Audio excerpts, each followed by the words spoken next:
gold futures. In this video, I'll be going over my trade idea of the week and the day-by-day probability model.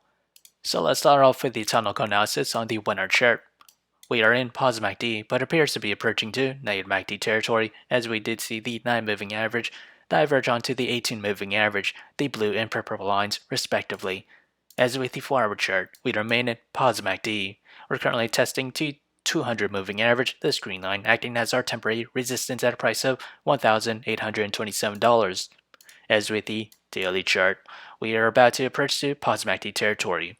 As with the trade idea, I'll be trading GLD, and my position size for it is less than 1% of my portfolio, and my long entry is at $168.75, and that is this range here.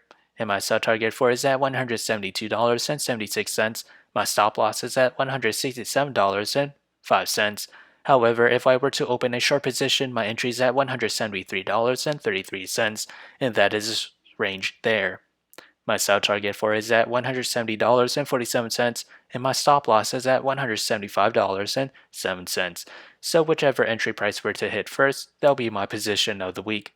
So how did I develop these trade ideas? It all comes from the day-by-day probability model, which is available in the link below, so do check it out. As we progress to the 5th day or week of trading, gold futures has a 75% chance to climb between 1.3 to 2.7%.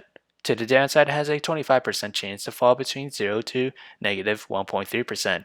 So if you enjoyed this content, feel free to like, comment, subscribe, and thank you for watching.